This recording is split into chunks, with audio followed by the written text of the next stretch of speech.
Ok, saudação a todos. Esse é o nosso encontro do dia 23 de julho de 2020.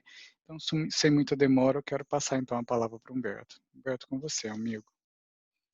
Olá, saudações a todos, bem-vindos a mais esse encontro, do nosso grupo filosófico espírita. Lembrando que a gente está aqui não fazendo análise do Livro dos Espíritos, porque nós já temos uma quantidade muito grande de ótimas análises do Livro dos Espíritos. Então a gente não está aprendendo ou estudando o livro propriamente dito e a doutrina como um todo, mas a gente está enfocando no aspecto filosófico. É sempre bom a gente dizer essas coisas repetidamente, porque antes da gente pular no espinheiro conceitual, é bom a gente traçar um plano de ação para a gente não se arranhar demais ali, né, e isolar um pouco a questão, separar aquilo que a gente não está trabalhando. Mas no encontro de hoje, como a gente vai ver, aqui no estudo dos elementos gerais do universo, e um pouquinho além também, a gente vai observar que é necessário começar a fazer separações entre filosofia, ciência e religião. Por quê? No primeiro capítulo, no primeiro tópico tratado, nós vamos observar que o estudo de Deus, ou as definições principais de Deus, são quase que puramente filosóficas. É um dos motivos principais para a gente chamar a doutrina espírita de uma filosofia, porque esse capítulo é a base de tudo. Todo o resto é estruturado a partir da ideia dos atributos de Deus. É a partir dos atributos de Deus que nós inferimos, por exemplo, a constância e a universalidade das leis, que a gente infere a justiça como sendo um desses elementos que é constante e universal, e a perfeição também, a excelência ou absolutidade dessa justiça, desse bem, que nós identificamos em Deus, como condições para garantir todo o resto do mecanismo através do qual funciona o ensinamento dos espíritos. Porque nós não precisaríamos do conceito de reencarnação, que é um conceito que serve para colocar a justiça num plano mais elevado possível, no plano da perfeição, se nós não concebemos Deus como perfeitamente bom e justo.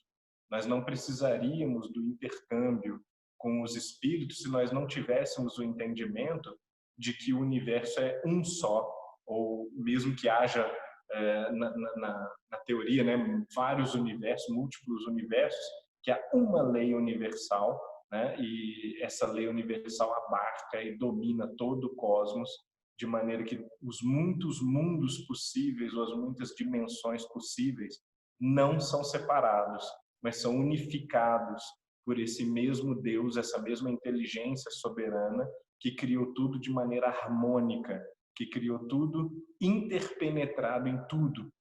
Então, através desses conceitos é que a gente vai entender, por exemplo, a comunicabilidade dos espíritos, que é um princípio que é rejeitado por uma grande parte da tradição cristã e por uma grande parte das outras tradições religiosas. É através desse princípio que a gente vai entender a lei das afinidades e desafinidades, a lei da sintonia e dissintonia, da simpatia e antipatia, e também a lei dos fluidos no sentido mais geral. Então, as condições primárias que são dadas aqui na primeira parte do livro, elas são aquelas condições ou aqueles princípios metafísicos primeiros que vão orientar todo o trabalho. Deveria ser a parte para onde a gente mais retorna, porque é a parte que dá a base para todas as coisas. E por isso a nossa atenção, ela inclusive, ela está se voltando mais sobre essa parte. Nós vamos tratar muito menos das outras partes do livro, que podem ser desdobrados logicamente, por assim dizer, dessa primeira parte. Uma outra questão muito interessante, e que eu até mencionei no nosso grupo de WhatsApp, o Spirits Book Online, que é um grupo que a gente frequenta, que tem debate bastante interessante sobre o livro dos Espíritos, é que um tipo de resposta bem clássico, tanto da espiritualidade quanto de Kardec, para algumas questões especificamente metafísicas ou filosóficas, é o seguinte: a razão responde, interroga a razão te dirá, né? Ou então estude e você vai chegar à conclusão sozinho, né? Esse tipo de resposta ajuda a gente a caracterizar a questão como uma questão eminentemente filosófica, né? Uma das grandes dicas que a gente pode usar para separar questões que são puramente filosóficas de questões científicas, por exemplo, é que as questões científicas, elas sempre se referem a experiências e observações do que é o caso, de quais são os fatos e estudo desses fatos, estudo criterioso, cuidadoso dos fatos observáveis. Quando não há fatos a serem observados, a gente pode dizer que a questão é puramente filosófica. É uma questão que a razão responde. Interrogar a vossa razão e a razão responderá. Então, o que está se dizendo ali nas entrelinhas também? Está se acrescentando, essa é uma questão puramente filosófica. É uma questão da qual, ou para a qual, a experiência não tem tanto a contribuir. Ela depende de pura investigação racional, lógica, especulação, projeção, extrapolação de certas leis observáveis para o caso geral, ou para a infinitude e assim por diante. O oposto disso é quando os espíritos apontam para uma marcha do progresso que depende de experiência específica. Então, quando os espíritos dizem isso, olha, no futuro ou ao longo do tempo vão ser percebidos novos fatos e vão ser concebidas novas leis que vão explicar esses fatos. Aí a gente está falando de ciência, do progresso do entendimento dos fatos da natureza. A gente até poderia dizer, né, não são todos os filósofos que vão gostar dessa definição, que a ciência oferece conhecimento. A filosofia não. A filosofia, ela trabalha com, inclusive, o conceito do que é conhecimento, do que não é, do que é válido, do que não é, de quais são os critérios para se atingir conhecimento, mas ela não oferece conhecimento. Ela oferece termos, conceitos, critérios, princípios. Então, quando a gente sentir que a gente está tratando só de critério e princípio, a gente está fazendo filosofia mais pura. Quando a gente está num terreno em que é importante o estudo de caso, os relatos de aparições, os relatos de curas e assim por diante, a gente está num terreno que se aproxima mais da ciência. Esse é um bom critério de divisão. E, claro, nós temos também a religião. A religião é um elemento que é muito mais difícil de definir do que filosofia e ciência. E filosofia e ciência, elas se esgotam numa tarefa humana, uma tarefa pura e perfeitamente humana. Então, uma é a investigação dos fatos, como eles nos aparecem, a outra é a investigação dos argumentos, como nós os formulamos, mas na religião nós não temos só as vivências humanas, nós temos também um chamado, uma vocação, uma iluminação, uma aparição, uma revelação daquilo que é divino, daquilo que é transcendente. Então, o aspecto religioso, ele é menos simples de definir, ele é mais diáfano e, ao mesmo tempo, mais confuso. Confuso no sentido negativo da palavra mesmo, de não ser possível se esclarecer perfeitamente o aspecto religioso. Paira sempre um ar de mistério, paira sempre uma nebulosidade. Por outro lado, essa nebulosidade também existe no campo da ciência e no campo da filosofia. Sempre há coisas que não são fáceis de se observar, como, por exemplo, o que acontece lá dentro do buraco negro, o que de fato acontece. Não tem como observar, então paira um certo mistério ali sobre aqueles fenômenos que deveriam ser estudados pela ciência. E no campo da filosofia a mesma coisa, tem coisas que o nosso raciocínio não alcança e, portanto, o que a gente pode fazer? A gente pode especular, a gente pode projetar uma ideia naquela direção, mas paira um certo mistério.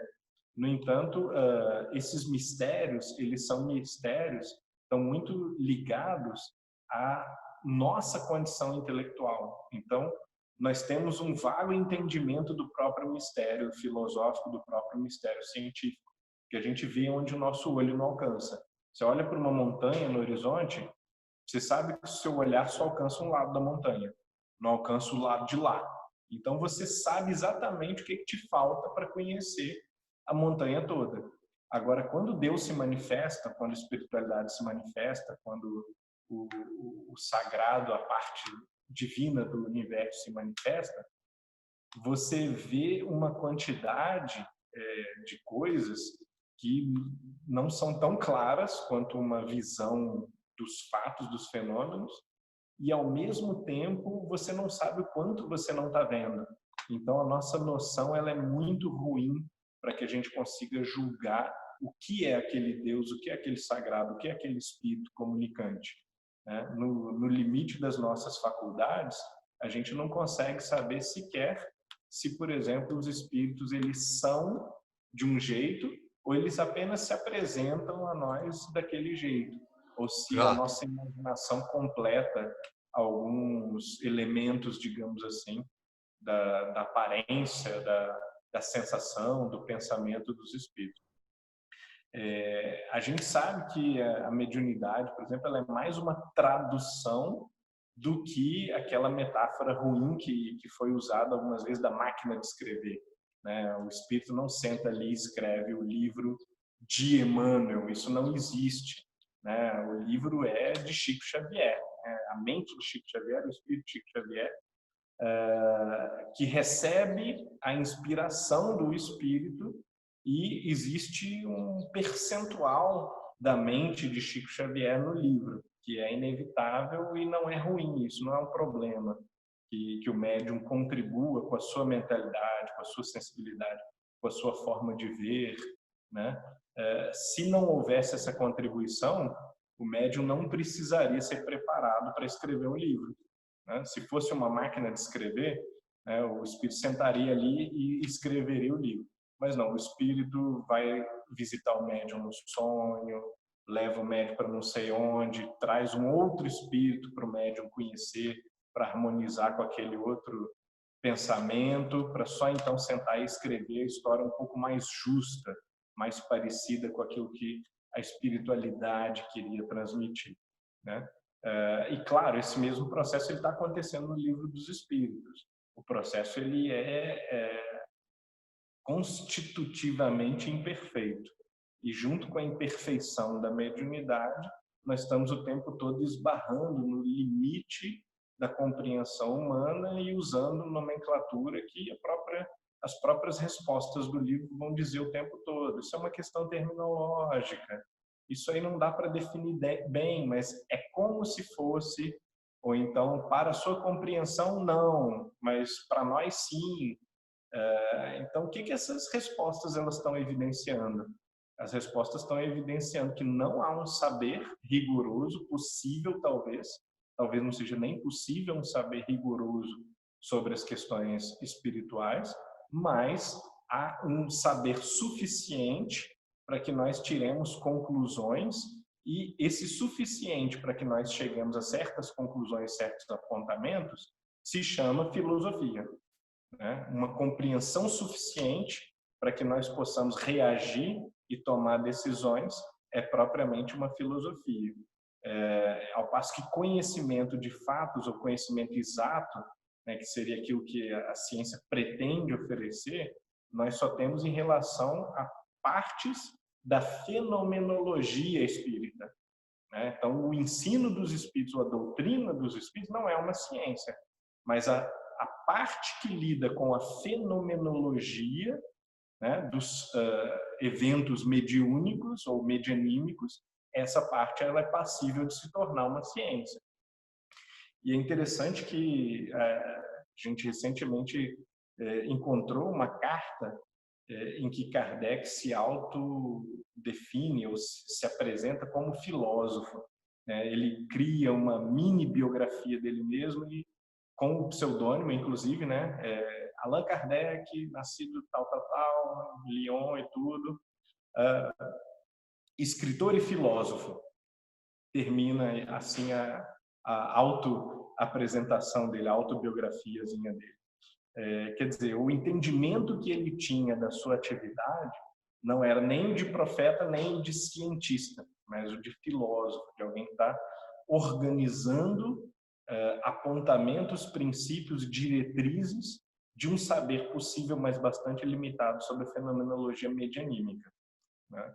E ao lado dele havia pessoas que estavam trabalhando só com o estudo dos fenômenos e, portanto, eram cientistas trabalhando com os fenômenos espirituais de um ponto de vista puramente científico. E, claro, havia muitos religiosos, havia muitos profetas, videntes, renovadores religiosos, renovadores evangélicos, por exemplo, que traziam uma mensagem mais voltada para o campo da religião mesmo. Mas muito bem, essa digressão de preparação terrena é para a gente começar a pensar qual é o lugar, né, exato do espiritismo, não ignorando o tríplice aspecto, né, que é essa metáfora que foi cunhada depois de Kardec, né, que se consolidou depois de Kardec, mas que é uma metáfora feliz, uma metáfora que explica bastante, que ajuda bastante a gente a entender o espiritismo, mas não esquecendo que há questões que a gente tem que separar, que não são tríplices. Há questões que são propriamente questões religiosas, há questões que são propriamente científicas e há questões que são propriamente filosóficas. A gente precisa se orientar, como diz o nosso bom Aristóteles, né? Que entender bem é separar as coisas, é discernir o que é uma coisa do que é outra, né? Então a gente precisa fazer exatamente isso, a gente precisa separar melhor as coisas dentro do matagal, para que elas comecem a ter um aspecto mais civilizado, né? Para que as coisas fiquem rotuladas da maneira correta. Mesmo que o rótulo seja temporário, seja provisório, mas entender é organizar, entender é fazer distinções, é fazer separações. Se tudo se confunde, a gente não está entendendo bem o quadro, né? Muito bem, vamos para a questão 17, então, né? Do conhecimento e princípio das coisas. É perguntado assim: é dado ao homem conhecer os princípios das coisas? Aqui a gente poderia traduzir em termos da tradição filosófica. A tradição filosófica geralmente faz essa pergunta da seguinte maneira: é dado ao homem conhecer as essências? É dado ao homem conhecer a substância, né, que é a causa das coisas, o íntimo das coisas? E a resposta é não. Deus não permite, ou Deus não revela tudo ao homem neste mundo. E aqui esse adendo ele é muito importante, né? Quer dizer, em algum sentido, o espírito pode vir a conhecer as essências, mas não nesse mundo. Isso é mais ou menos o que Platão já tinha dito, que Sócrates e Platão já tinham determinado, que enquanto está aqui, a alma está misturada demais ao corpo, está misturada demais à materialidade, e, portanto, mesmo uma grande alma está limitada demais para entender as essências das coisas, mas consegue filosofar sobre as essências das coisas. Não consegue apreender, mas consegue imaginar, consegue especular, consegue tratar hipoteticamente.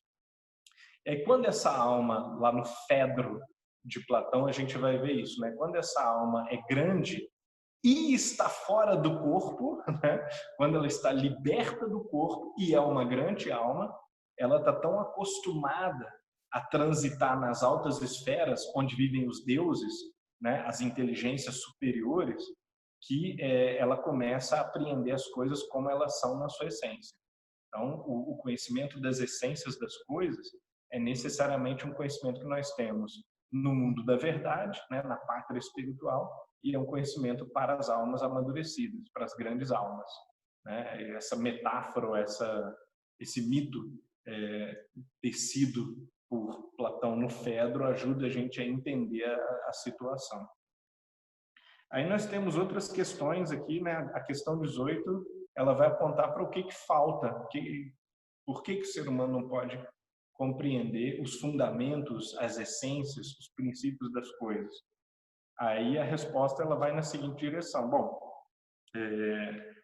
se o homem se depura, né, de novo bastante parecido com o platonismo, né, ao se depurar, a alma tem condições de se aproximar das essências, se aproximar dos princípios das coisas. Então, existe aqui, muito parecido com Platão, mas também parecido com coisas prévias a Platão, pensamento egípcio, Zoroastro ou Zaratustra, né? Algumas noções dos Vedas da Índia e algumas noções budistas também, né? A ideia de que a aproximação da verdade, ela é ao mesmo tempo uma escalada na direção do divino. Então, religião e investigação científica ou investigação intelectual e filosófica, elas são essencialmente a mesma tarefa, é o mesmo exercício, né? Se aproximar da verdade é se aproximar da luz de Deus. Então, isso vai ser mais ou menos unânime, digamos assim, por toda a antiguidade. Os grandes pensadores, como Plotino, como Boécio, como Santo Agostinho, como Aristóteles, e como os maiores estoicos, né, como Epiteto ou Marco Aurélio, eles vão se aproximar dessa noção de uma verdade que é, ao mesmo tempo, o bem supremo, a justiça suprema e que é o espírito absoluto, né, por assim dizer.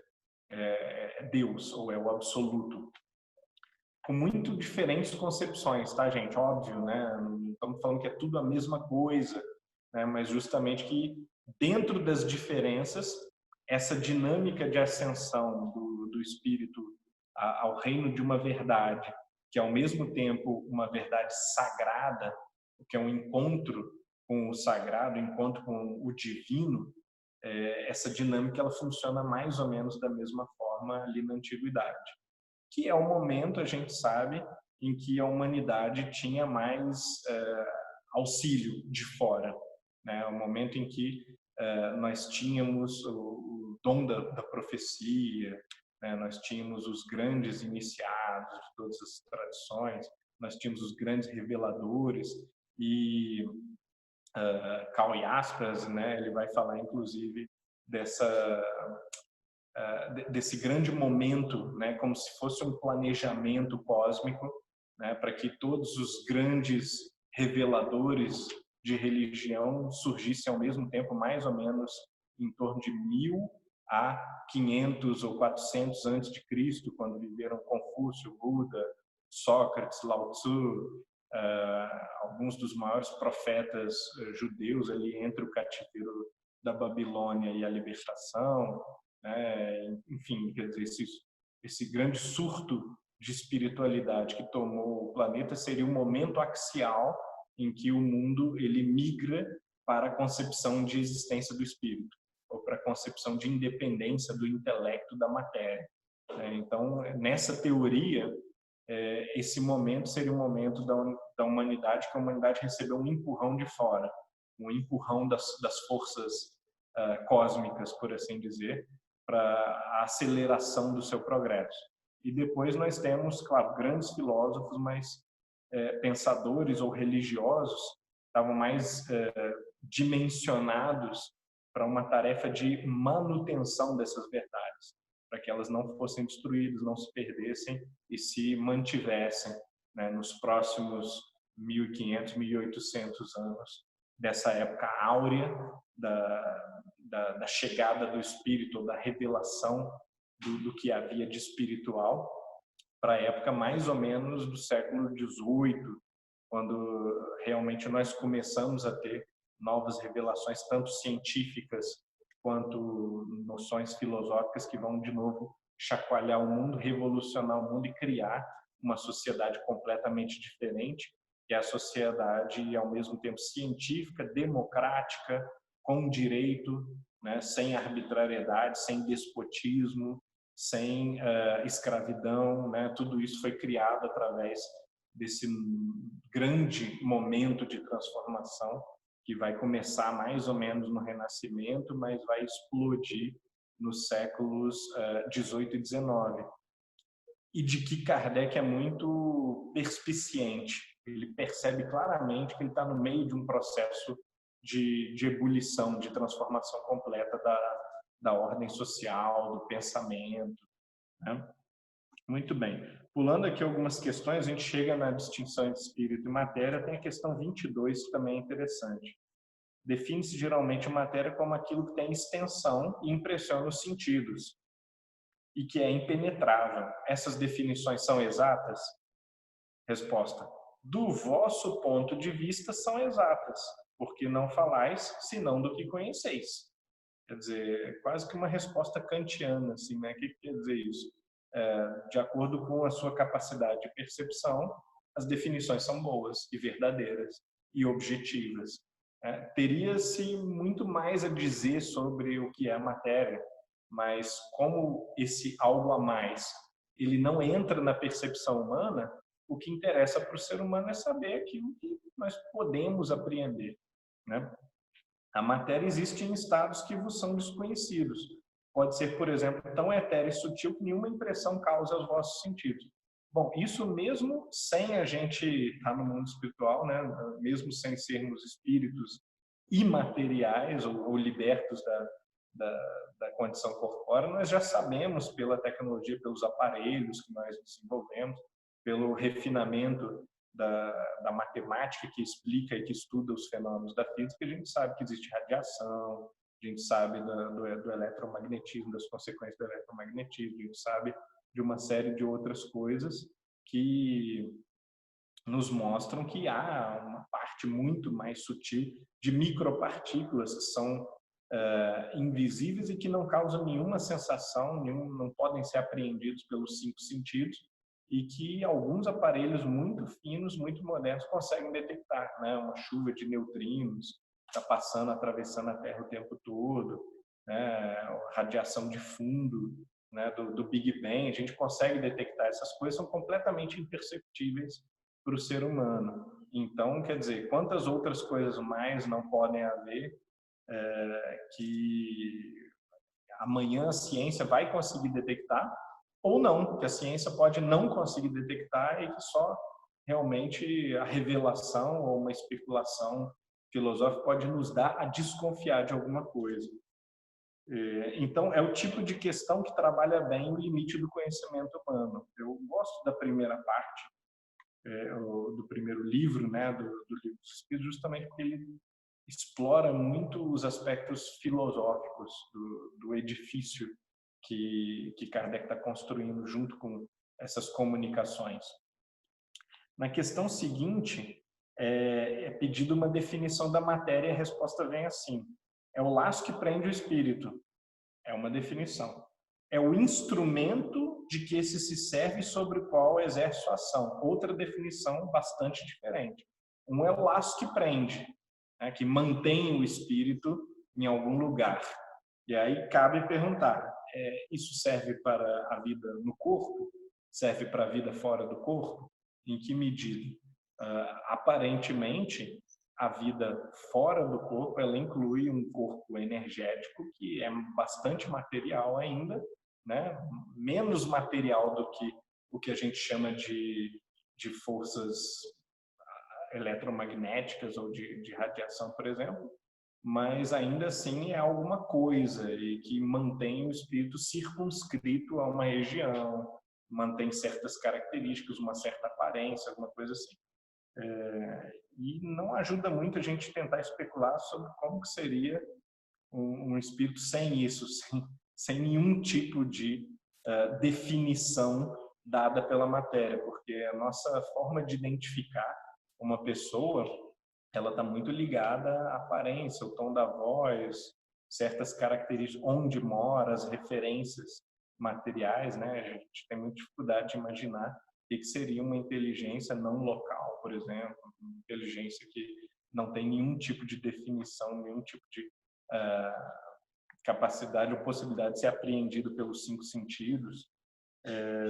Então ficam aí essas questões como desafios à nossa capacidade de especulação, por um lado, e até a nossa imaginação, né? A questão 25, a gente tem a questão aqui: o espírito é independente da matéria ou apenas uma propriedade dessa? Aí a gente tem uma resposta que ajuda a gente a entender o problema anterior do monismo e dualismo. Ambos são distintos, mas a união do espírito e da matéria é necessária né? Então, há uma necessidade da conexão entre espírito e matéria para dar inteligência à matéria, para intelectualizar a matéria. Muito bem, mas é afirmado de maneira mais taxativa. Então, aqui temos um ponto que é menos, digamos assim, menos solto, né? Uma questão menos especulativa, filosófica, mas onde há uma resposta forte na direção do dualismo, né? Mente-corpo, o espírito-matéria.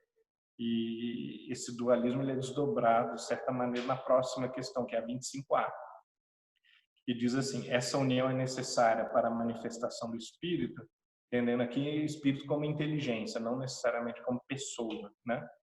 É necessária para vós. Quer dizer, a união entre matéria e inteligência, o espírito, é necessária para nós. O que isso significa? Porque não estáis organizados para perceber o espírito sem a matéria, né? Que eu acabei de dizer, né? A gente não é capaz de conceber o que seria fulano sem uma aparência, sem um tom de voz, só como um pensamento. De alguma maneira a gente identificaria, mas quando mesmo a gente sonha ou quando a gente tem uma percepção espiritual, geralmente a gente associa aquela presença, aquela pessoa a uma aparência, a certas condições que são condições semelhantes às da vida corpórea, né?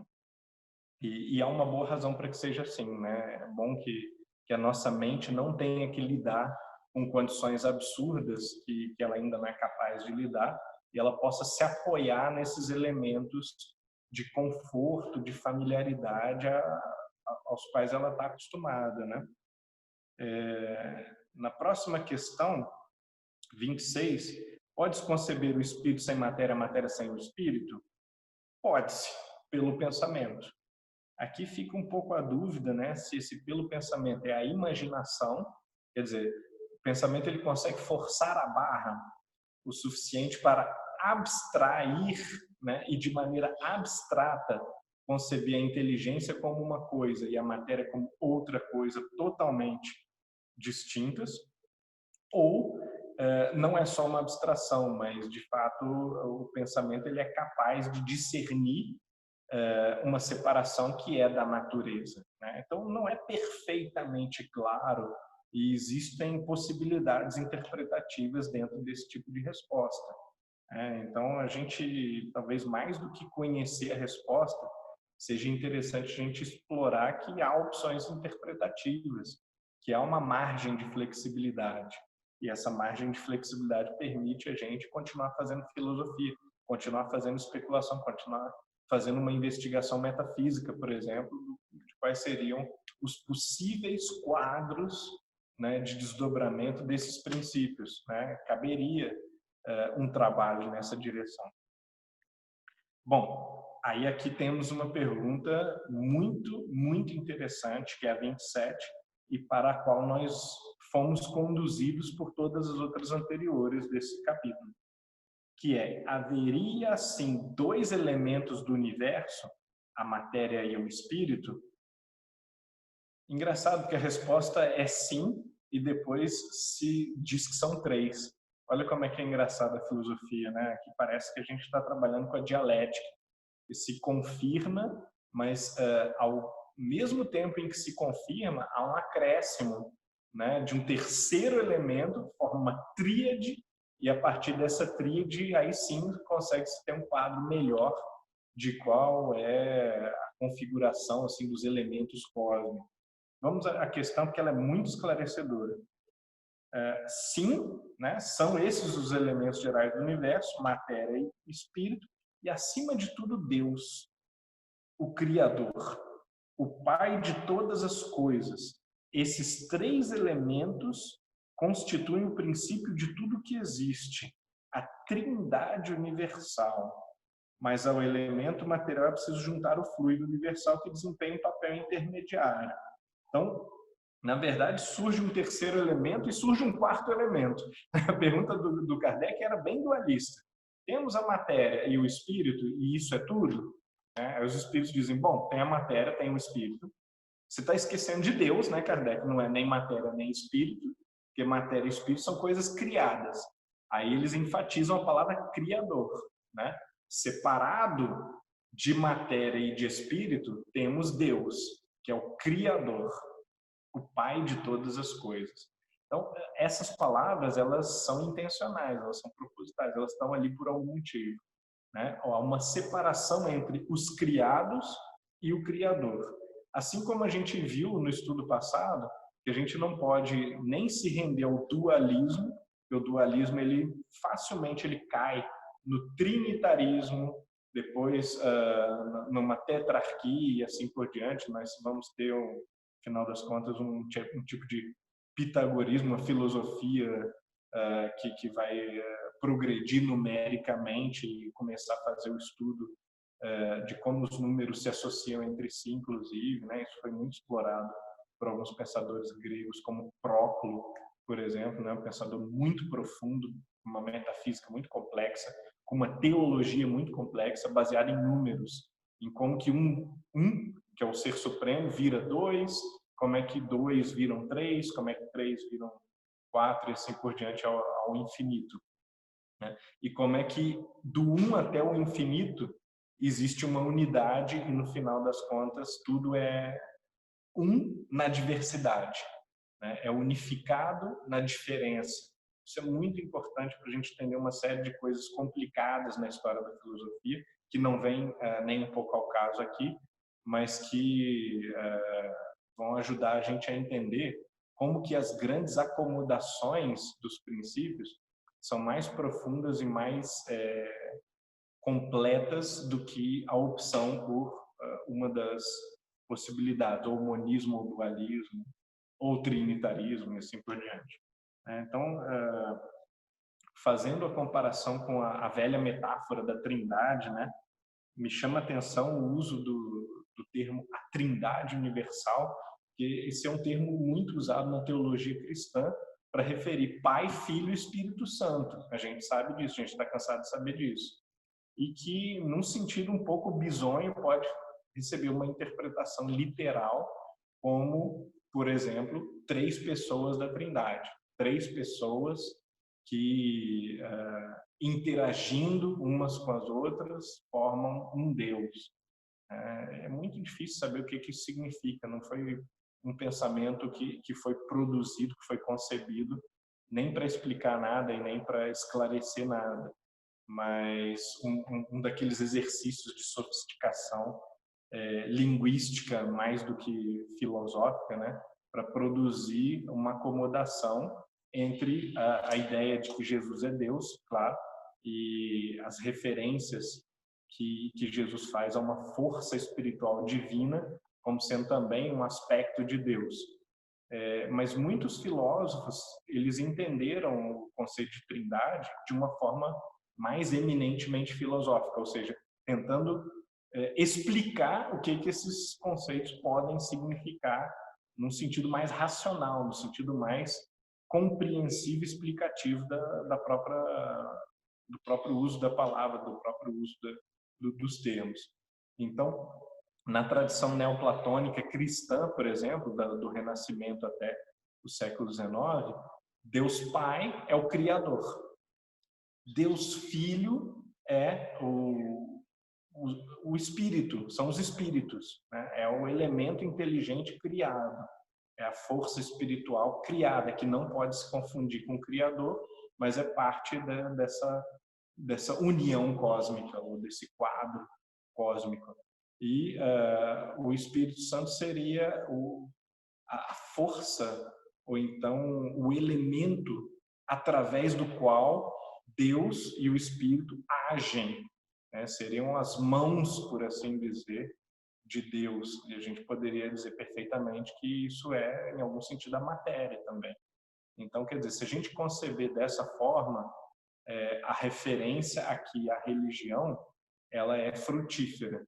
Se a gente poderia ignorar também, imaginar que o uso de trindade aqui foi ingênuo e desinteressado, ou a gente pode imaginar que houve um uso puramente técnico, né? Não, são 3 coisas. Portanto, eu vou chamar de trindade sem nenhuma associação com o conceito teológico cristão de trindade. Mas se a gente fizer o vínculo com a tradição filosófica de análise do conceito de trindade, a gente vê que tem muito a ver com o que está sendo discutido no tópico em questão, né? E aí nós vamos para a questão 30, né? Propriedades da matéria. Matéria é formada de um só ou de vários elementos. Aí se diz assim, de um só elemento primitivo. Os corpos que considerais simples são, na verdade, elementos compostos, né? Não são verdadeiros elementos, mas são transformações da matéria primitiva. Não necessariamente compostos, mas há alguma transformação que essa matéria primitiva sofre ao ser impressionada por alguma energia, por algum tipo de modulação, por algum tipo de condição especial que faz com que ela mude de alguma maneira, e a gente não pode ter certeza do que isso significa, mas a gente pode imaginar, tanto a partir da ciência atual, a ciência contemporânea, o quanto os elementos básicos podem ser torcidos, rearranjados, compostos, decompostos e também alterados, né? A gente sabe que até as condições assim, de gravidade e a interação com outras energias pode alterar a estrutura da matéria, pode chegar ao ponto de se arrancar o próton do átomo, né? De fundir o elétron no próton, né? Produzir uma fusão nuclear. Então, tantas coisas podem acontecer que a gente tem como imaginar e fazer pontes entre o quanto a ciência avançou e o que está sendo dito aqui. Por outro lado, pode ser que parte do que eles estão tentando se referir aqui na resposta tenha a ver também com a forma como nós alteramos a matéria sutil, né? Quer dizer, talvez eles até olhem para a matéria densa, que a gente conhece como matéria, como algo mais estável, mas olhem para o fluido universal, por exemplo, que é algo que recebe impressões dos pensamentos, que é alterada pela energia das emoções, das intenções, e assim por diante, né? Isso pode ter um outro tipo de fenomenologia que a gente não consegue nem imaginar. Mas é interessante que em algumas questões a gente explore as possibilidades de especulação do que estão tentando responder, em que direção estão tentando dar essa resposta, né? Na 33 temos assim, a mesma matéria elementar é suscetível de passar por todas as modificações e adquirir todas as propriedades? Sim. E é isso que se deve entender quando dizemos que tudo está em tudo. Olha só, uma expressão que é bem filosófica, é uma expressão também comum às religiões, né? As religiões mais filosóficas, ou filosofias mais religiosas, mais espiritualistas. A gente vai ver expressões parecidas, por exemplo, no Caibalion, do Hermes Trismegisto, muitos neoplatônicos, e também vamos ver expressões bem parecidas com essas entre os druidas e os orientais, né, os sábios indianos. E essa ideia de que tudo está em tudo, ela tem muito a ver com o fato de esse elemento primitivo, essa matéria primitiva ou esse fluido cósmico, ele ser um elemento onipresente e que tem certas similaridades até com o conceito de Deus mesmo, né? O conceito de estar em todos os lugares, de penetrar tudo, de não estar ausente de nenhuma parte do universo, ou seja, é um elemento que participa de tudo e do qual tudo participa. E isso facilita a gente a entender como podem se dar as interações e a unidade do cosmos, porque uma unidade do pensamento com Deus é uma coisa, da moralidade com Deus, ou do coração do espírito com Deus, né? O tipo de unidade ideal, mas uma unidade entre a matéria e Deus é muito mais difícil de pensar, né? E é tão mais difícil se a própria matéria se subdividir em muitos elementos que não participam uns dos outros ou não participam das essências uns dos outros.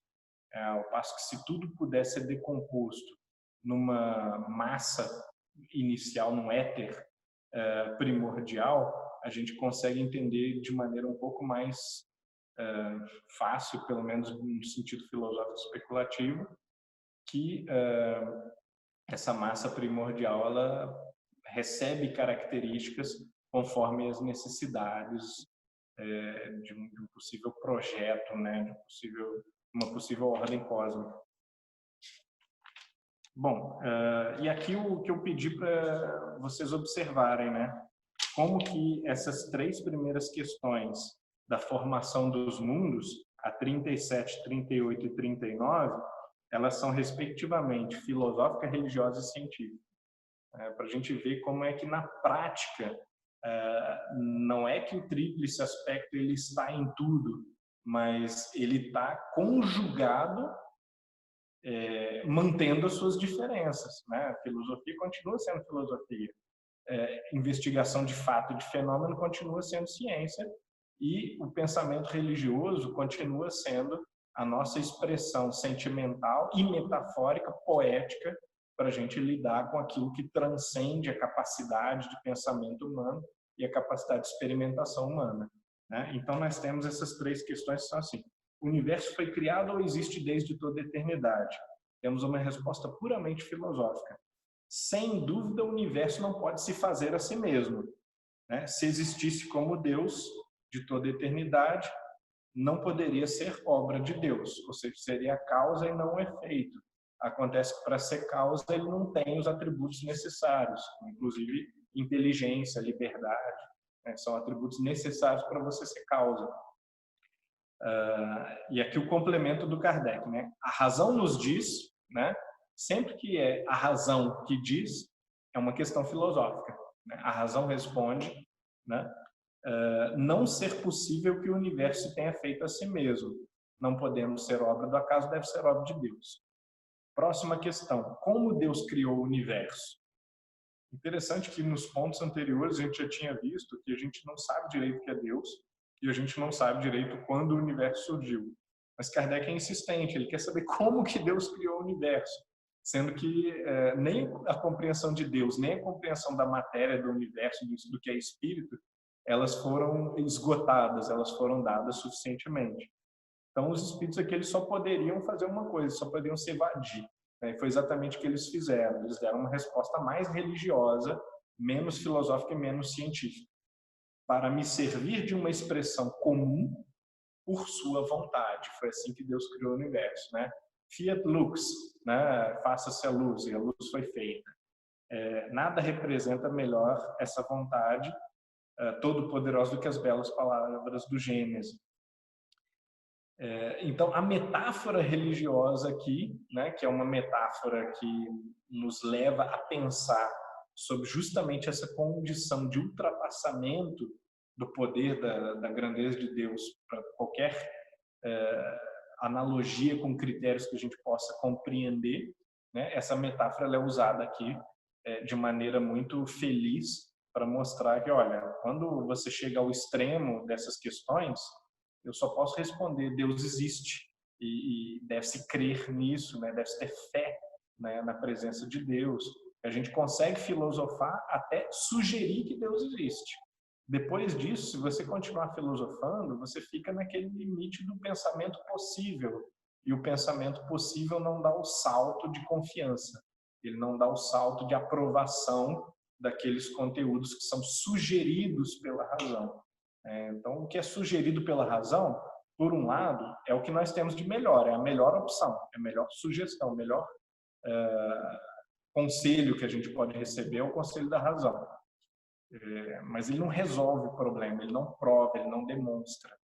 Então, cabe a gente também ter o ato de coragem de apostar na própria racionalidade, nas leis cósmicas que sugerem a existência de Deus, a bondade de Deus, assim por diante.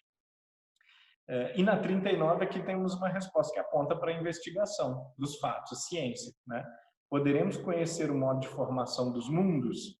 Tudo o que se pode dizer e podeis compreender é que os mundos se formam por condensação da matéria disseminada no espaço. Bom, aqui, claro, estão apontando de novo para o fato de que escapa um pouco dos limites da nossa compreensão, mas apontaram para um fenômeno que é possível a gente observar. Seria possível elaborar uma tese que envolva um experimento, que envolva observações, que envolva tentativas de captar a formação dos planetas.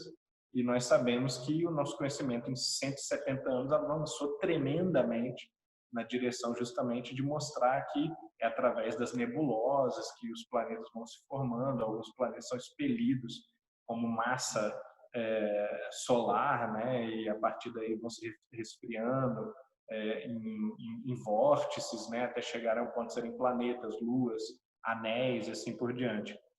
Vai bem nessa direção e, a princípio, é uma tese que parece ser testável. Então, eu vou parar por aqui hoje, convidando vocês a continuarem lendo até o final desse capítulo. E acho que até o final desse capítulo, porque tem muita coisa aqui ainda, né? Talvez um pouquinho a gente pode discutir isso melhor no grupo de WhatsApp também. Obrigado, Humberto. Então, nós temos algumas perguntas aqui. Eu vou abrir, então, para o Fuxi. Fuxi, pode falar, querido.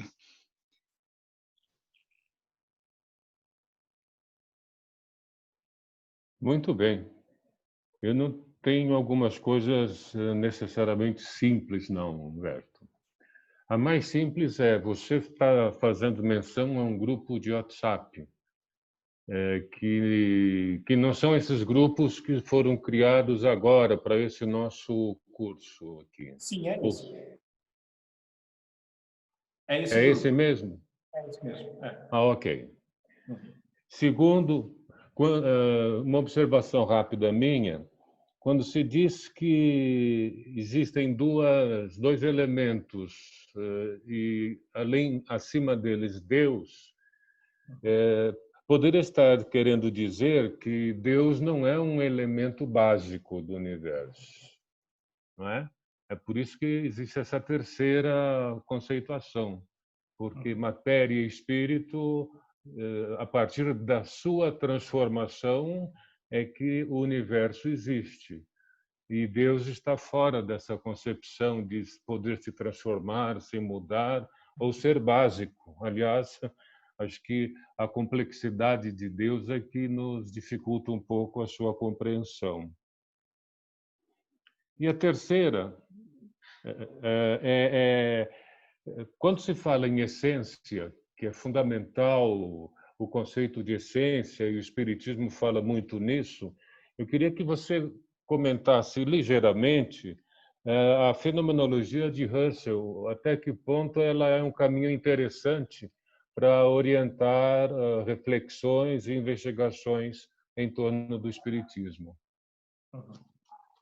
Pois é, interessante que quando eu comecei a estudar filosofia, com 18 anos, né, comecei a graduação, eu tinha um monte de questões nesse sentido e tal, e eu procurei o Divaldo e fiz uma pergunta para ele. Divaldo, pergunta para algum espírito aí para mim, pode ser Joana, pode ser qualquer um, como que são os fundamentos da realidade?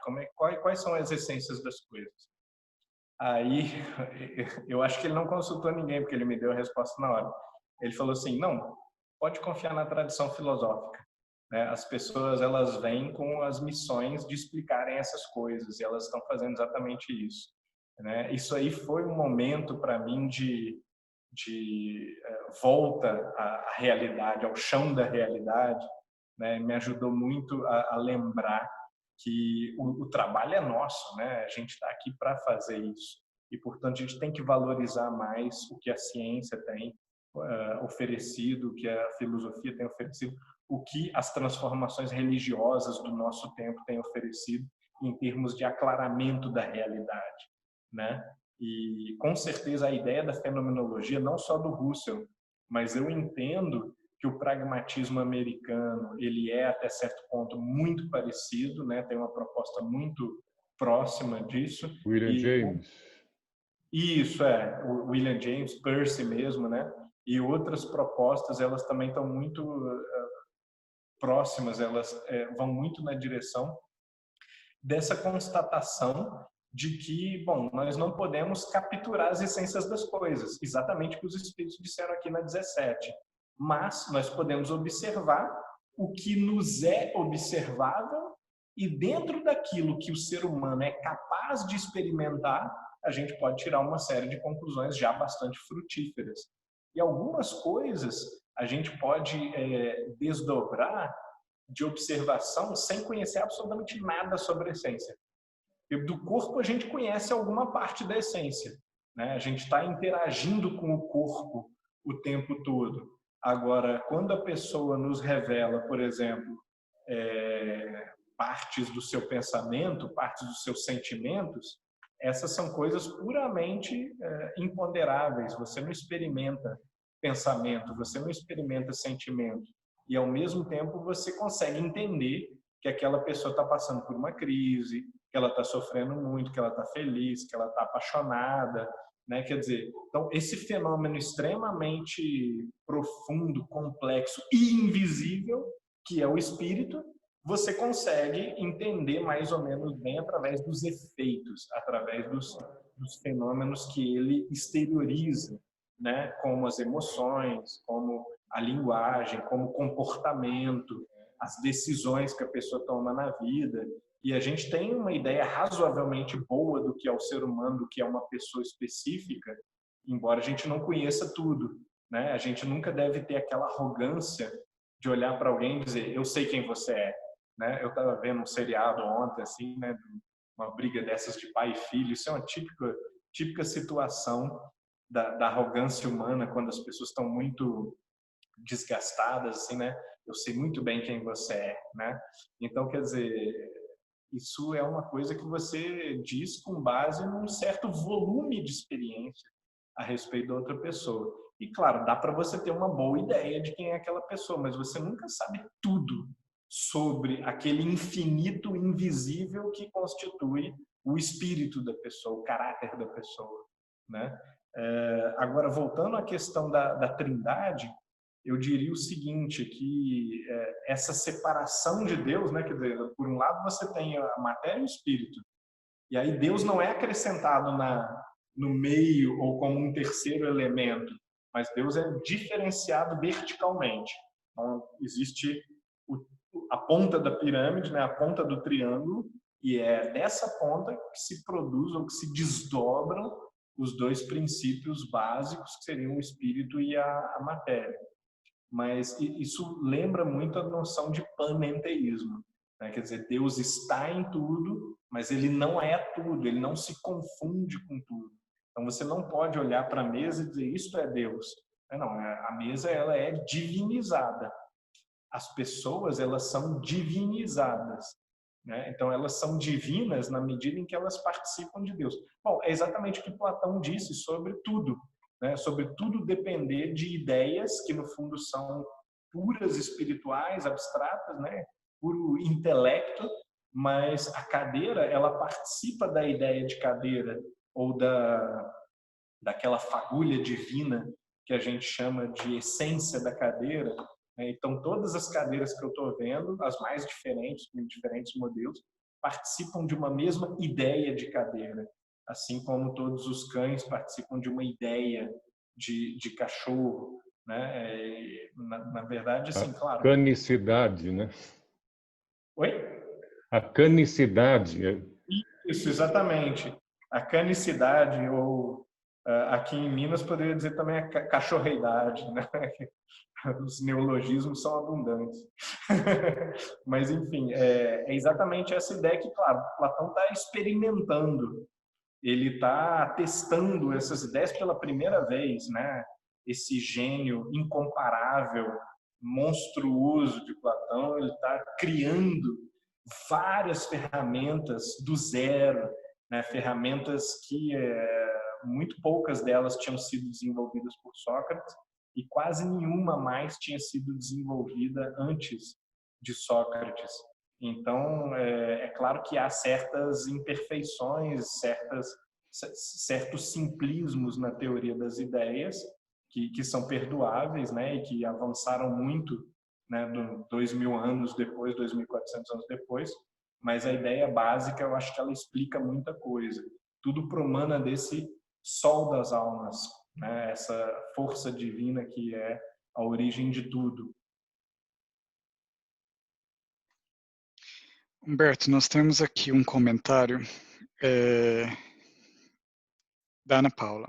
E depois nós temos 3 perguntas do Jader.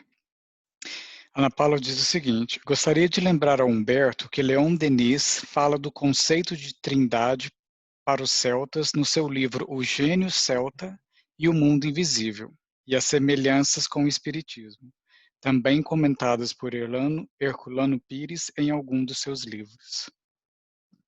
Excelente. De fato, o conceito de trindade ele não é uma exclusividade. Ele foi, de maneira claramente formulado, né, no Ocidente, dentro da filosofia grega que estudava o cristianismo, né, pelos pais da igreja. Mas existiam noções trinitaristas já no Egito, no druidismo e também no hinduísmo. No hinduísmo eu não sei exatamente como que isso se dá, mas eu tenho um amigo que é um monge e ele disse, olha, existe, assim como existe o monismo, existem dualismos, existe materialismo na Índia, existe uma linha também de interpretação da filosofia indiana que é trinitarista e que entende Deus como mais ou menos como a trindade cristã entende. Então, assim, essa não é uma ideia exclusiva e nem é uma ideia também antinatural, totalmente artificial, que ela apela ao nosso senso de simetria. Nossa razão, ela busca esse equilíbrio do diferente.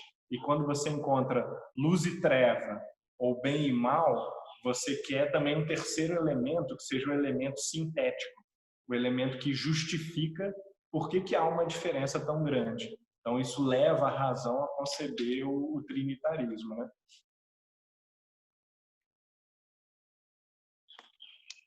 Ok, agora vamos lá para a pergunta do Jader. Ele tem 3 perguntas. A primeira, ele diz o seguinte: o que é intelectualizar a matéria? A existência de seres cognoscentes? Olha, eu não tenho ideia do que isso significa exatamente. É uma das minhas maiores curiosidades também. O que deve ser intelectualizar a matéria? Para algumas linhas filosóficas, matéria sem ordem, como por exemplo para Aristóteles, não significa absolutamente nada, né? Uma matéria totalmente desordenada seria o nada e, portanto, não existiria, seria uma contradição. Então, a matéria ela precisa ter, no mínimo, alguma ordem, alguma definição. E ordem e definição são propriedades intelectuais. Então, a gente poderia entender que essas questões elas vão na direção de um aristotelismo, ou de um platonismo, ou de uma filosofia assim, de senso comum, de bom senso, né? Que vai dizer, bom, se você tirar todas as leis que regem uma matéria, seja qual for essa matéria, ela vai perder até aquelas definições mais básicas de um elemento químico, alguma coisa assim. Né? Você só tem definições quando você é regrado. Quando você não obedece nenhuma regra, o que você tem? Ou, sei lá, uma explosão ou uma massa tão amorfa que não possui nenhuma definição, ou uma diluição total da coisa. Então, para explicar qualquer coisa, para entender qualquer coisa, e para esses filósofos, até para existir uma coisa, ela precisa ser regrada. Ela precisa se dar em certas condições, em certos critérios, segundo certos parâmetros. Não tem como você remover isso totalmente de uma substância. Pode ser disso que eles estão falando, eu não sei se é isso.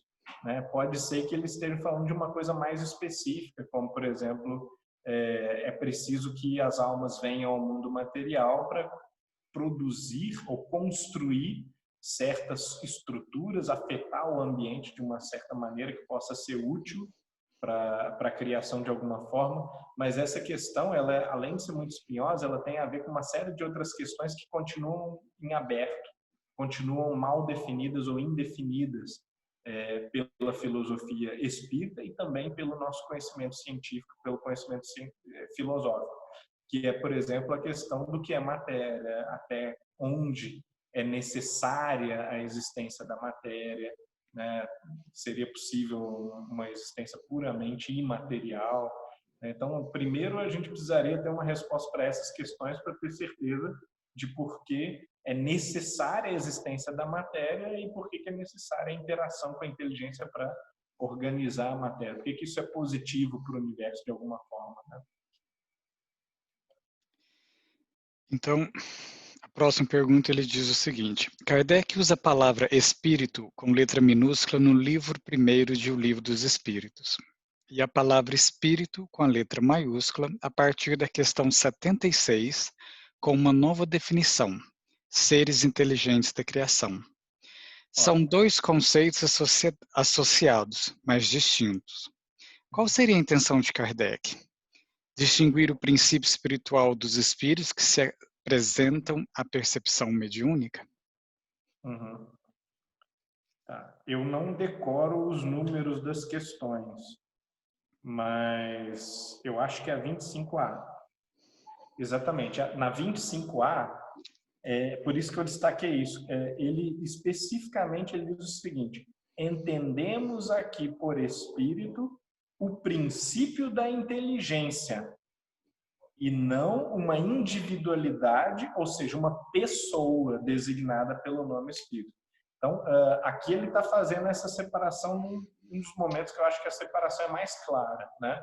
Então, o que seria o espírito? Na filosofia da época, muito no idealismo alemão, muito no ecletismo francês, no espiritualismo francês, nós vamos ver o termo espírito sendo usado para o que antigamente era intelecto, né? Quer dizer, o que é o espírito? É a inteligência, é a razão, então, ou é uma força racional, é um elemento racional, um elemento inteligente do cosmos. E você não está referindo pessoas quase nunca como espíritos, e sim geralmente como almas, né? Embora também se fazia, claro, o uso da palavra espírito para pessoas, ou para o meu espírito, né? Quer dizer, eu sou uma pessoa, mas eu tenho, dentro da minha pessoa, eu tenho corpo, personalidade, alma, espírito, por exemplo. Isso aí é um imbróglio, né? Uma complicação conceitual tremenda que vem do fato disso não ser bem separado na Bíblia.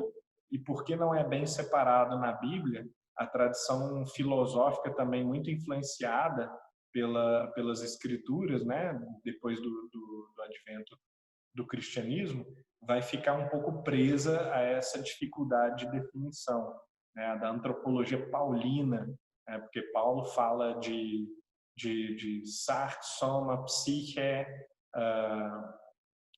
não sei se ele usa nous para espírito, né, em grego, mas significam a carne, o corpo já não é a mesma coisa que a carne, né? Então a carne ela é pecaminosa, mas você tem o corpo que não necessariamente é só a carne. Aí você tem o psiquismo, seria a alma, a mente, e depois o espírito, né? E acho que tem uns elementos intermediários aí que agora tem muito tempo que eu vi isso, não estou me lembrando. Mas, de qualquer maneira, o ser humano ele é esse conjunto de coisas. E aí isso é lançado por Paulo, né? Mas também não é explicado. Então, quer dizer, porque o cristianismo ele não é uma filosofia, ele é uma religião propriamente dita. O Novo Testamento, o Velho Testamento mais ainda, o Novo Testamento é uma religião bem mais filosófica, mas ainda assim uma religião. Então, quando os filósofos tentam pôr sentido na Bíblia, às vezes eles topam com essas indefinições, com essas coisas que são afirmadas, mas não são explicadas. E é muito difícil a gente separar isso, fazer uma racionalização disso. Talvez um caminho melhor seja realmente ignorar as fontes reveladas, as fontes religiosas, e fazer filosofia pura, como é feito por autores como Kant, por exemplo, né, como Descartes, né, como Spinoza, e tentar ver o que a partir da pura especulação racional é possível você apreender sobre essas divisões básicas. Então agora a gente vai para a última pergunta, e a última pergunta eu vou pedir para o André abrir o áudio dele e fazer a pergunta. André.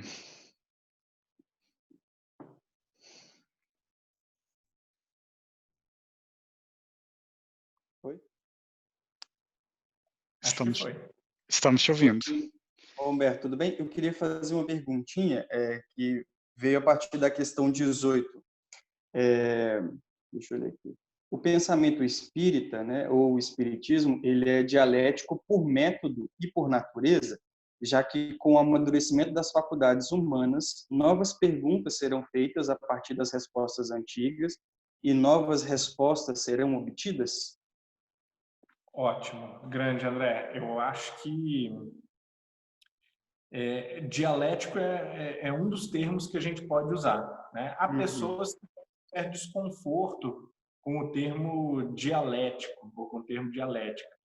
E eu acho que esse desconforto ele vem muito do não entendimento correto do que a dialética significa, né? Que é esse processo bem simples, mas bem presente em todos os fenômenos intelectuais de revisão do seu pensamento, né? De sucessivas revisões do seu pensamento rumo ao aperfeiçoamento, né? O desvio que se tem em relação ao termo tem muito a ver com um nicho bem específico da filosofia de língua inglesa, que é a filosofia analítica, que vai tentar fazer, né, da filosofia um tipo de ciência, né? Uma filosofia mais assim, 1 mais 1 igual a 2. E vamos nos ater àquilo que é possível demonstrar rigorosamente com a linguagem extremamente clara, extremamente desambígua. E isso tem o defeito de que o progresso ele acontece por acúmulo e não acontece muito por melhoramento e aperfeiçoamento da compreensão. Porque o melhoramento da visão, o progresso, o aperfeiçoamento da compreensão no sentido de consciência da coisa, ele só é possível dialeticamente, né? Ele só é possível através de círculo de revisões, de crítica, dar o passo atrás, pô, será que é isso mesmo? Não, vamos lá observar melhor, vamos ouvir de novo e tal. E aí você vai revendo e tal, vai evoluindo, né? Eu acho muito difícil comprar a ideia de evolução sem comprar a ideia de que a mente funciona de uma maneira mais ou menos dialética, né? Pelo menos uma parte da mente grande, ela funciona dessa maneira. Assim, eu não estou tentando evitar a questão, mas eu acho que para nós a gente pode dizer que sim, que é isso, mas alguns nichos filosóficos específicos eles vão ter uma preferência para dizer não é assim que o progresso funciona. O progresso é uma pilha e aí a pessoa coloca mais uma pastilha ou mais um tijolo nessa pilha. É mais ou menos assim. Não é por revisões, não é por aprofundamento, né? Eu acho que é uma perspectiva muito mais pobre, mas é uma perspectiva que tem valido para muitas pessoas também. Tendo a concordar contigo, tá? Sim, que é a resposta. Sim, é porque me parece, assim, não só através da resposta e também pelo método no qual Kardec propõe, né, que é o controle universal do ensino dos espíritos, você tem um controle que ele é dialético, né, você faz perguntas, os espíritos vão respondendo, e de acordo com o tempo, com a época, com a maturidade dos próprios indivíduos, perguntas novas vão se desdobrar. Por exemplo, quando o Jader faz a pergunta, o que é intelectualizar a matéria? Né? Talvez isso a gente possa refazer algumas perguntas, né? Explorar mais perguntas que estão dentro da obra kardeciana. Não estou dizendo que a gente deva jogar Kardec fora, mas eu acho que há perguntas dele que ele deixou e respostas dadas pelos espíritos que a gente possa talvez ampliar, aprofundar um pouco mais, né? Então, penso mais o espiritismo como uma obra aberta no sentido de dialogar com o tempo, dialogar com a maturidade, com a reflexão que a gente já tem, do que como um sistema fechado, né? Absolutamente. É assim que eu penso também. Eu acho que, assim, muitas pessoas dizem o espiritismo é aberto, mas isso é uma declaração, né? Quer dizer, o espiritismo é aberto, estamos abertos ao debate. Mas se for só uma declaração, ela pode valer ou não, né? Dependendo da sua capacidade de executar isso que você está prometendo, digamos assim. Agora, se ele é aberto na sua estrutura, no seu método, aí são outros 500, o jogo muda completamente. O que eu estou tentando mostrar é o seguinte: o espiritismo é filosofia séria, não é catequese, não é conjunto de dogmas, de pontos de doutrina. Ele é filosofia séria porque é aberto. Porque questões, elas dão o que pensar, né? E o espírito responde assim: a razão responderá, né? Kardec tenta a resposta assim: a razão responde. Ou seja, faça o esforço investigativo e você vai ter respostas. A realidade, ela não é inimiga da mente humana, da investigação humana, da busca humana pelo saber, né? Assim como ela não é inimiga do progresso moral, do progresso espiritual. Então, quer dizer, experimente, dê o seu melhor, trabalhe, se esforce. E eu acho que isso é uma mensagem muito forte, muito consistente dentro do ensinamento do Espiritismo, e que leva a gente à ideia de que o método é aberto.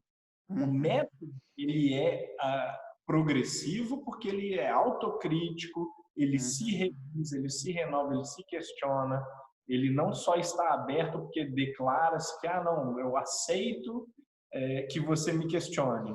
Não, eu não só aceito, mas pelo meu método eu mostro para todo mundo o tempo todo que eu mesmo estou questionando, que eu mesmo estou revendo questões, né? Kardec mudava de opinião ao longo da obra, ele vai mudando a concepção dele, né?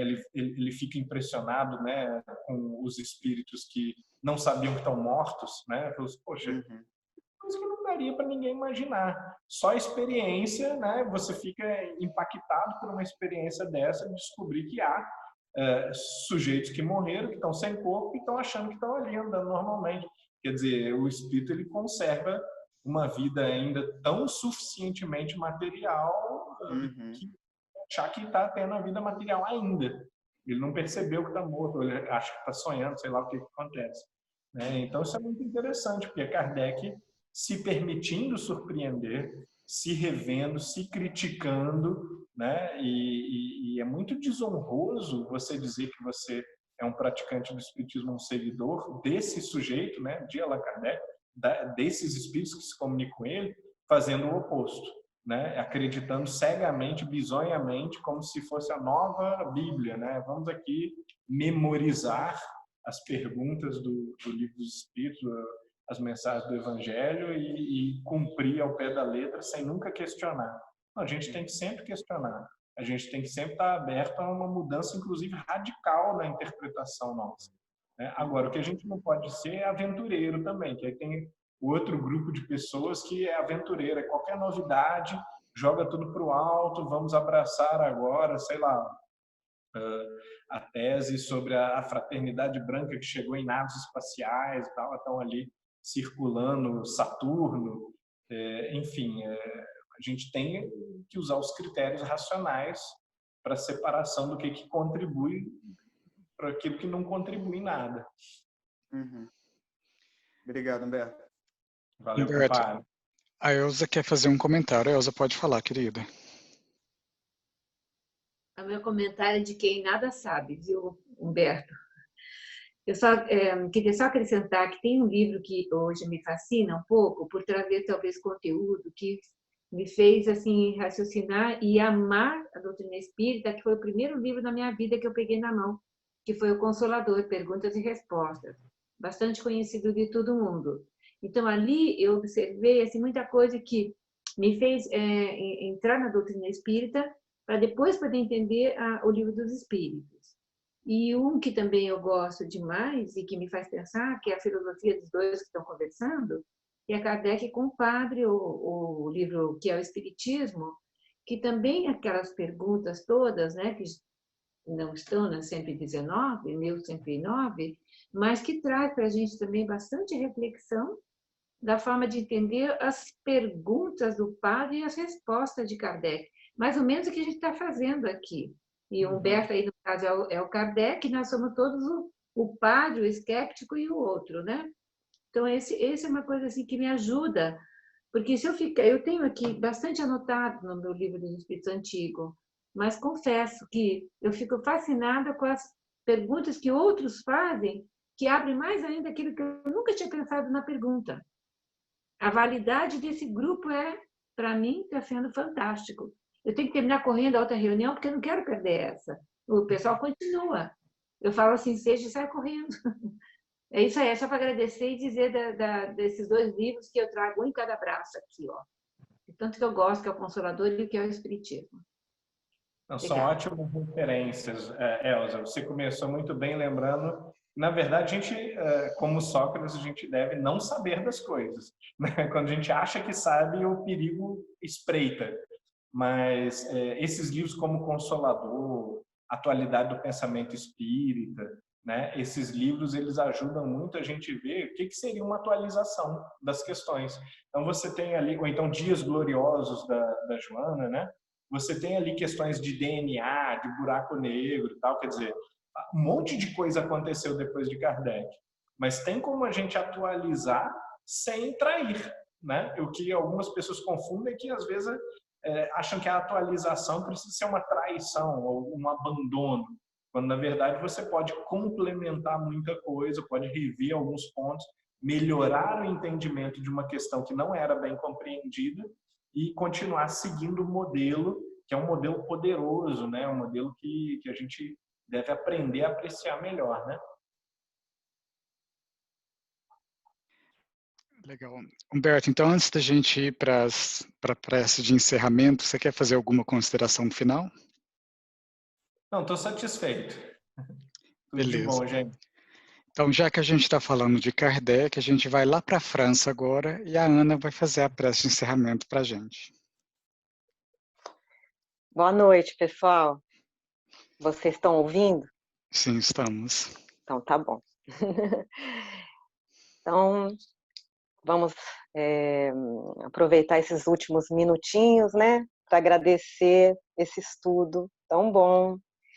Agradecer ao Humberto, ao Fabrício, a todos aí que organizam, a todos os espíritos, nossos amigos protetores que estão nos auxiliando, né, nessa compreensão, nessa discussão amigável, para a gente compreender melhor essa doutrina maravilhosa que nós temos a oportunidade, né, de, nessa encarnação, estarmos aí divulgando e estudando.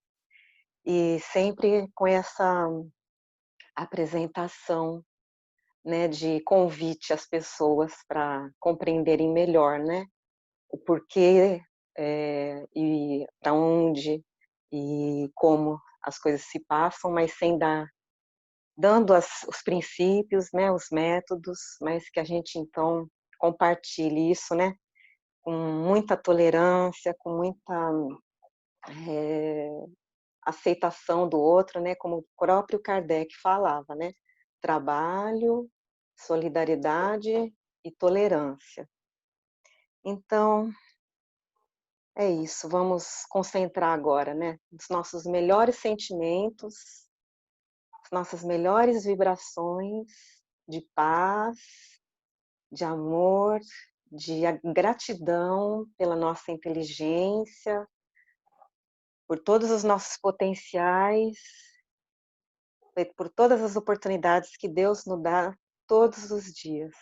Então vamos aproveitá-las e ajudar, né, no esclarecimento, na consolação e na transformação de cada um, né, para melhorar, né, a nossa vida, reparar os nossos erros do passado, construir um futuro a partir de agora, né, nosso presente e um mundo melhor, né, essa terra que a gente tanto quer de regeneração. Então, muito obrigada, que Jesus nos ilumine sempre, nos ampare, Allan Kardec, Leon Denis, todos os nossos espíritos amigos do Brasil, do Reino Unido, da França, da Europa, do mundo todo, desse nosso planeta.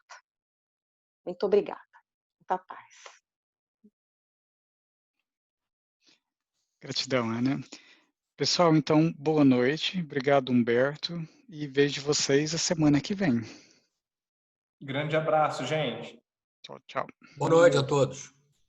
Abração, muito obrigada. Beijo.